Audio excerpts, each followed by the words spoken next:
I thought as we came up to the end of the first real week of the year, it was only fair to have a look at the past and where we're going. And you know what? I was thinking about this today, and I reckon that it's only fair to say as we close it out that the first quarter of the 21st century, well, hasn't really lived up to expectations.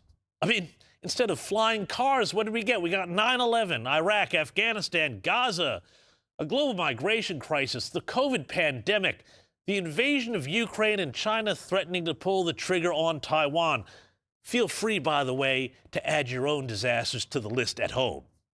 Even our most remarkable technologies that we developed, smartphones and AI, well, they've mostly just made us lose our ability to think while feeding us an endless diet of cat videos and deepfakes.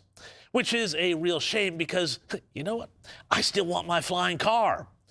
Yet, that said, there is a little glimmer of hope as we enter the second quarter of the 21st century that things might, and I say repeat, might, just be looking up.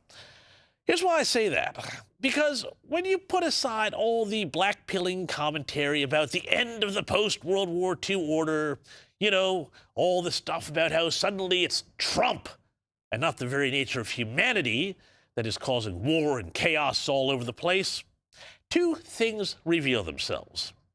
One, contrary to all the talk about a new age of dictators and strongmen, if you look at it, freedom is actually on the move and in places where no one previously had dared to hope to see it happen. And the second point is that around the globe, the enemies and adversaries of the West are actually beginning to teeter under the weight of political and economic crises. I mean, the massive pro-freedom, anti-regime protests in Iran obviously are Exhibit A in all of this, and a story that deserves far more attention than it has for the most part received in the West. Because after all, since 1979, when mad Shiite clerics took over the country, Iran has been a disaster, both for its own people and the world, crushing its citizenry at home and sponsoring terror organizations like Hezbollah that spread death and destruction around the Middle East and beyond. Today, though, funny thing is happening. The regime appears to finally be on the brink. The country is in the midst of a currency crisis, and demonstrators have been burning government buildings across the nation. According to one report of the Times of London, the country's leadership has a plan to flee to Russia if things finally get so bad that their enforcers switch sides, stop shooting civilians, and join the protests. Venezuela, too, has some hope now for change with the removal of socialist dictator Nicolas Maduro, though it is sure to be a long road before that country becomes the prosperous democracy it was in the 20th century. That said, Maduro's removal by the U.S. President Donald Trump, which was howled over and lamented over by those who think dictators should be allowed to hide behind the fig leaf of international law, is a necessary first step to freedom.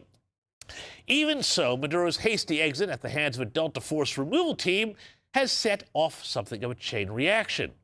In nearby Cuba, which has withered under communist dictatorship since 1959, well, again, that nation is on the brink of economic collapse as well, with its Venezuelan oil supplies cut off. Russia, which in the old days of the Cold War was Cuba's chief sponsor as it looked to taunt the U.S., is in similar trouble. They're burning through cash to support their war effort in Ukraine and are hamstrung by the same sanctions that war has provoked. As a result, the resource-rich Putin government is going to be one of the biggest losers as Venezuelan oil floods the market, keeping prices down. You may have already noticed that at the pump. Early days again, but here's to the good guys getting some runs on the board in the second quarter of the 21st century.